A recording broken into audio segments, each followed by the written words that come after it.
UFC 277 is right around the corner, and honestly, it brings some interesting fights from top to bottom.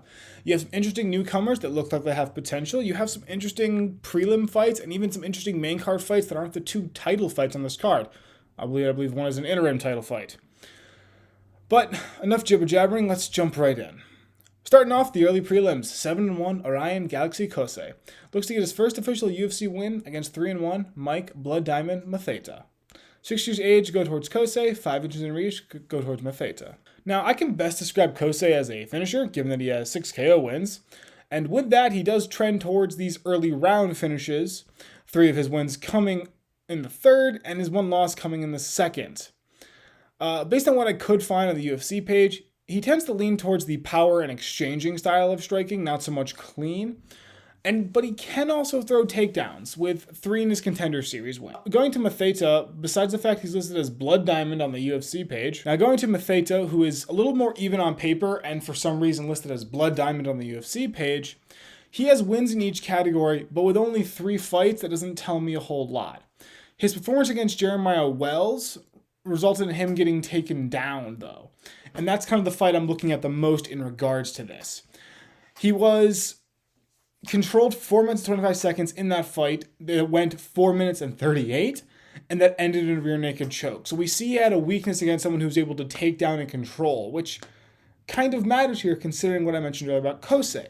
And in that regard, for the first time, I'm not using Vegas odds to inform my opinions here. I'm going to pick Kosei, simply because I think that his more varied style can help him more here, considering how much Matheta struggled in that fight with that serious ground control. Next up is the Battle of Names I'll F up. 12-1-0. Nikolai Negerreman looks to keep his win streak against newcomer 19-2 Ihor the Duelist Poltiera. 3 inches in height going Poltiera's way, but Nikolai takes 3 inches in reach. Nikolai reminds me of some of those other weird fighters where it looks like you lose the fight on paper, but you just end up winning. He racks up ground control with what looks like a solid takedown game, but his striking is confusing to me as his landed is 3.39 to a absorbed of 5.92. And he's been outstruck in 2 of his 3 UFC wins. Again, it's that weird style of control and just enough damage to eke out decision wins. Poltiera, on the other hand, leans more towards finishes and seems to back that up with some pretty good power in a ground game and submission ability. 9 total KO wins and 6 submission wins, bringing out a respectable total. Now, this isn't a fight that I have a lot of info on, given that both fighters are relatively new to the UFC. So a lot of this is based on conjecture and trying to see what trends there are. That being said, I'm going to pick Ihor here, if only because I think he has the ability to finish Nikolai in this regard. However, if Nikolai is able to do his game plan, which that seems to be the kind of fighter he is, a game plan and a just fighter, just grind it to the win, he could win, but as it stands now, I'm going to pick Ihor. 11-4, Jocelyn La Pantera Edwards looks to get back on the track against 9-5-2 Firefist Ji Yeon Kim. Edwards is 6 years younger, but loses 2 inches in reach. Now, Edwards is high-octane striking, rocking an average of 5.33 to a 3.27, and outside the UFC, she's shown some serious knockout power. However, inside the UFC, she's fought as more of a grinder, gaining high totals over her opponents and maneuvering around them more so than anything else. Her takedown average isn't great, which reflects that striking background, a 0.25, but she does have some submission ability plus a solid defense at 63%. Kim also tends to lean into that striking style more, though she exchanges more so than Edwards does, a 5.86 to a 5.64. She also is susceptible to takedowns with 36% and no real takedowns herself to speak of. Giving my opinion here, I'm going to go pretty solidly towards Edwards here. I like her high-octane striking a little better. I like her ability to defend and throw takedowns better. And as Kim again is that grinding style for a fighter, I like Edwards here because of how well she tends to handle striking pressure. But ending off the early prelims, 13-0, Michael Morales looks to keep his 0 against the newcomer, 8-2, Adam Fugit. Morales takes 11 years of age and 2 inches in height. Morales is a striker through and through. He's been able to alternate between pouring it on or just straight up relying on power to get the job done pretty consistently. 10 career KO wins, and in his 2 UFC fights, he's been able to at least hang on or outstrike his opponent fairly handedly. He also was able to secure takedowns in his Contender Series fight, but that does not seem to be a major part of his game outside of that. And with Fugit, I really got nothing here. He's been a finisher outside the UFC, 4 KO, 3 submission, but I don't know if he's a takedown fighter or someone who fights off his back, someone who just ends up on the ground off a trip, goes from cage to ground, or just falls down. I don't know. That being said, I am going to lean Morales here, mostly just because I had more information. I was able to look at a bit more variety in his game than I was Fugit's. But into the actual damn prelims. 12-2-1. Drakkar Klose looks to build a streak against 13-2. Rafa Gifted Garcia. Garcia is 7 years older, but he does take 2 inches in reach and height. According to the UFC site, Sherdog lists him as the same height, though. But Klose has been relatively successful so far in the UFC. Decent mix of stats of 4.42, 3.61 striking, which it's a decent base. And in the UFC, he's been primarily this grinder fighter, keeping the striking close and taking the points when he can get them. He has, however, gotten 4 knockouts outside the UFC and 1 in the UFC. So there is a chance that the power's still there if he can get the shot off. Takedowns are also a fairly big part of his game. He averaging 1.77 across his UFC career, which helps puts him ahead on scorecards when need be. On the flip side, Garcia is a lot more ground focused with a 4.10 takedown average and 8 submission wins. His striking then is typical for a grappler, though he can also be forced to grind his way to wins if a fight's not going his way. That being said, looking at who I think is going to win this fight, I am going to lean towards Garcia here. The heavy grappling is in his favor, and while Klose uses takedowns, someone who likes being on the ground, it's not always great to throw those takedowns. And with how much Garcia goes for them, and the fact that Klose also uses them pretty heavily in his own game, the odds of this fight ending up on the ground, I feel like, are higher than they would be if this was a different matchup for both fighters. 9-4, Dontail, Lord Kong Mays, is trying to keep his streak going against the newcomer, 5-0, Hamdi, the Hammer, Abdulwahab, with Abdulwahab being 4 inches shorter and likely losing a few in reach. It's not listed on the site. Now, if I'm recalling correctly, Abdulwahab here has fought in the Gamebred and Icon fight clubs, which means he's kind of the UFC's feeder league, I guess. Take that as you will. I wasn't looking too much into those stats. I was focusing on the Sherdog stats or the UFC stats simply because I can't speculate level of competition really well. But Mays is your kind of classical heavyweight. Majority KO wins, about dead even striking percentage. He's willing to stand there, swing, and swing. In his last fight, he did rack up 6 takedowns for 11 minutes of ground control, which is abnormal for him. So I don't know if that's a new trend of things he's going to fight as, or if that was just a matchup stylistic choice that he made that fight. Mays does tend to go later rounds where he gets his KOs. He doesn't really tend to come out heavy in the first. I think he tends to go, and then when his opponent's dead tired, that's when he's able to get his shots in and get them off. Abdulwahab is a bit of a mystery to me. It was only 5 fights, and 4 of those were finished in the first. So he's sort of similar yet different enough from Mays in that regard, where Mays tends to get to the later rounds and then put you away. Seems like Abdulwahab is trying to put you away from the bell. He's definitely a striker in that regard. I can't speak much to his ground game, but still, it'll be an interesting fight. For who I picked to win, this is difficult for me. I imagine this stays on the feet pretty consistently because I feel like that 6 takedown game was an outlier. And I feel like with the 2 fighters who are willing to strike, I see this staying on the feet. And in that regard, I'm going to leave Abdulwahab here. His first round finishes speak more to his aggressiveness in that round. And I don't know how good Mays' survivability is going to be against that. 24-11, 0-1, Drew Dober looks to keep a streak going against 20-10, Rafael the Turn Alves, with Dober being 2 years older and taking 2 inches in reach. Through and through, Dober's a finisher. He's got the standard 4.40 to 4.23 landed absorbed, and tends to let power be his deciding factor. In his last fight against McKinney, had him outstruck 17-36 and winning it by KO in the first. He is able to throw takedowns as well, but his striking quantity and power is where he tends to live in the octagon. I do want to say there is some inherent issues he's had with fighters with high takedowns, as they seem to control him really well. But that's kind of par for the course, really, with a lot of high striking fighters. Now, Alves is an odd duck, though. In the UFC so far, he has 0 takedowns and 2 submission wins, if you count Contender Series. So he very much isn't an unorthodox fighter in that regard, since a lot of times with those fighters, you see some sort of takedowns. In that regard, getting to the ground is probably where the biggest issue lies with how he does it. Whether he's doing it off his opponent taking him down, whether he's doing it off pressure on the cage pushing you down, or whether it's some variety of standing to the ground or some mix-up of that. I don't know a lot of technical terms if you can't guess. Him getting into position, him being able to control position, him being able to switch position seems to be his strength. And while he does also have 7 career KOs, in the UFC it's been mostly submissions for him. He's kind of gone heavier ground game in the UFC than he did outside of it. I don't know if that's an inherent change in how he fights, but it's something to note going into this. That being said, I am going to pick Alves to win this.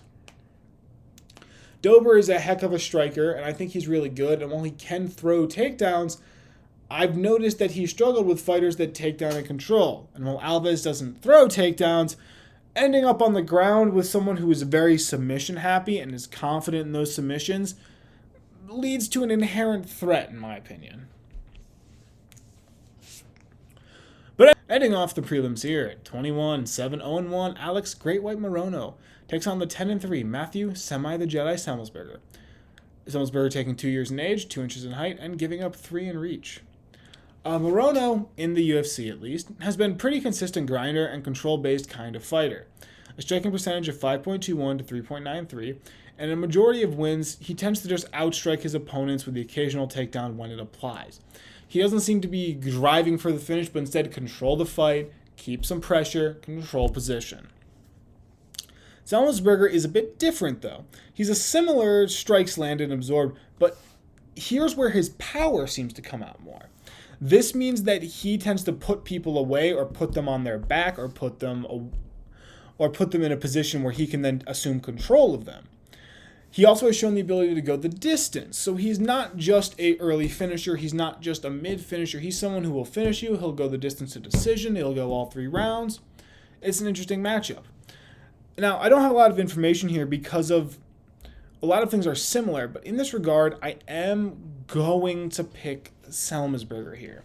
These similar striking percentages tend to make this a fight that's probably likely going to stay on the feet. But in that regard, Semelsberger's power seems to me to feel a deciding factor here. But we're on to the actual main card finally.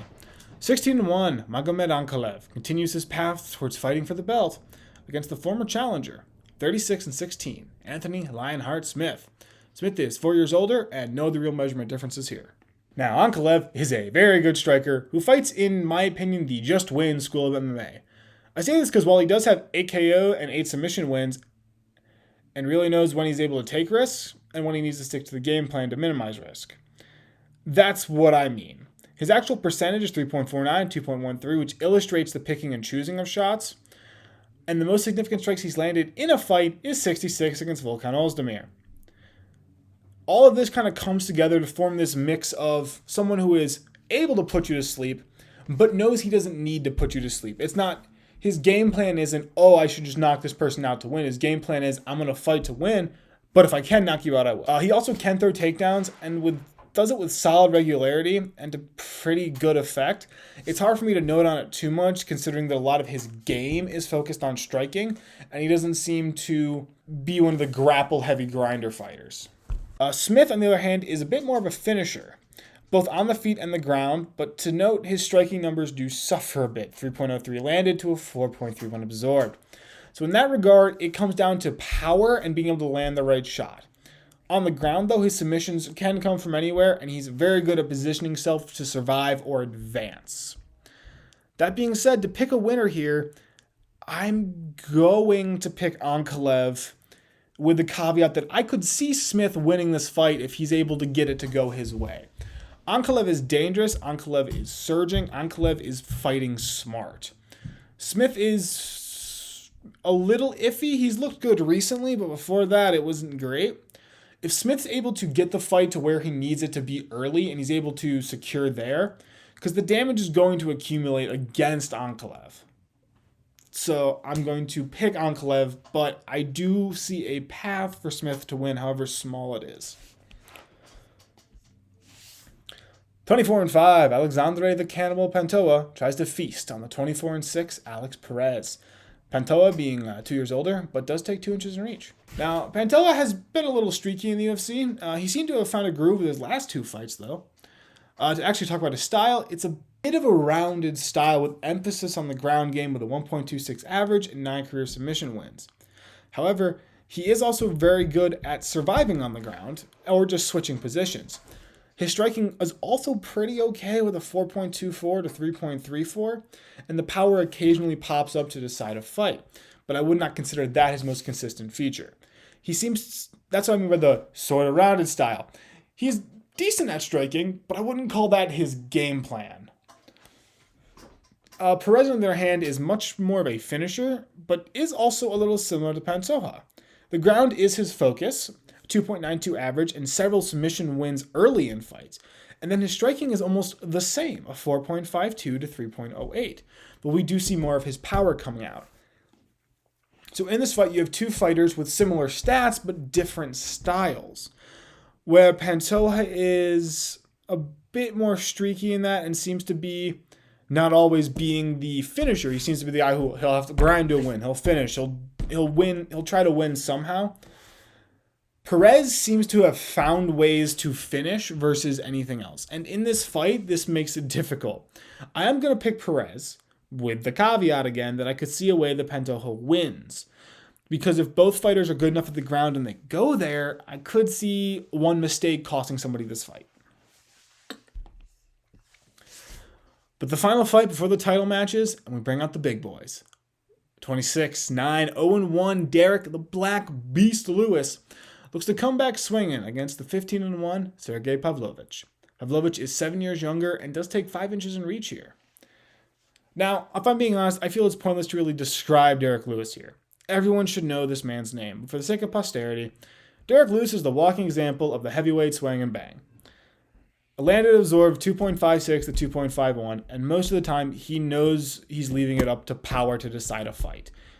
A lot of his wins do come in the second or first, but he has gone the distance several times to get decision wins. So it is something he can do. You can expect him to at least go 3 rounds. But again, it's power. It's power that can come up at any time, and that seems to be something he's aware of as well. Pavlovic is also a striker, but he's a little less of the swing and bang. His style is land to absorb is 6.08 to 4.45, and all his UFC fights have ended in KOs, for better or worse. There isn't a whole lot else to touch here since he's only had 4 UFC fights, but this in basics is the battle of a more so technical striker versus a Derek Lewis type striker. Someone who's willing to stand there, swing and bang, versus someone who really doesn't want to get slammed in exchange for a jab. In that regard, I'm going to play to favoritism here. Pavlovic on paper looks like the better fighter, but several times we've seen Derek Lewis fight better fighters and knock them out. See Volkov, see Blades. Technically, they are better fighters, but Derek Lewis just finds a way to win. But on to the somewhat title fights. 6-2, Brandon Assassin Baby Moreno looks to get back to the belt by beating the 24-9, 0-1 Kai Dumpling Car France. Moreno is 3 inches taller according to the UFC stats and takes about an inch in reach. Moreno, in my opinion, is a bit of a grinder with a majority of his fights going that style. He does have some decent striking at 3.54 to 3.31. And by decent, I mean it's functional striking, and he has shown power to put opponents on their back foot. This is all backed up by his threatening ground game with an average of 1.84 takedowns and the ability to survive in positions on the ground. Along with that ground game, though, are the submissions, which I did mention a little bit. He can throw them at a very dangerous level, and a lot of times he throws them from positions that he started poorly, and that's the reversing, the controlling, the knowing how to handle yourself in different positions, and controlling the cage. Now, France is much more of a striker, where they 4.84 to 3.51 landed to absorbed. And with that, he has the ability to pour it on and just quantity it up and take the points, and then put you to sleep if he's able to get the strikes he wants.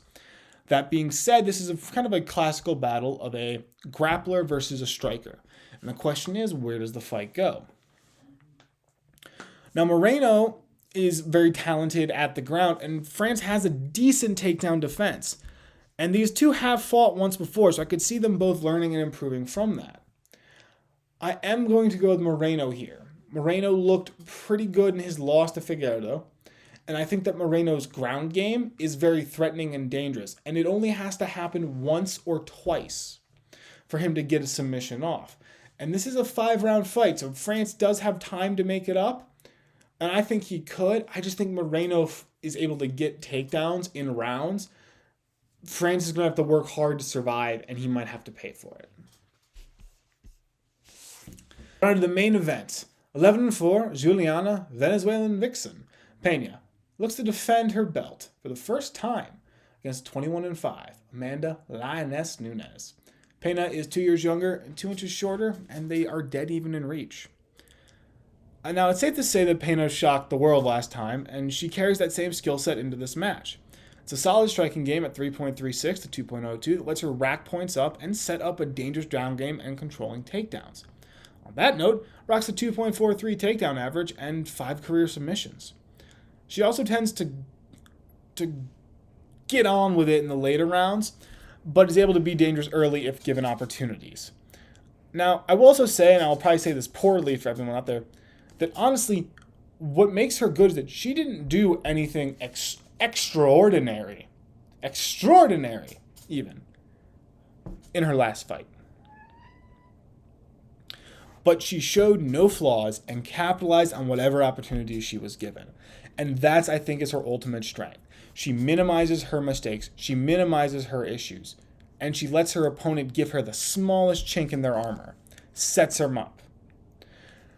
Now, speaking of Nunes, we kind of know the fighter that Nunes is, and maybe she's taken a step back.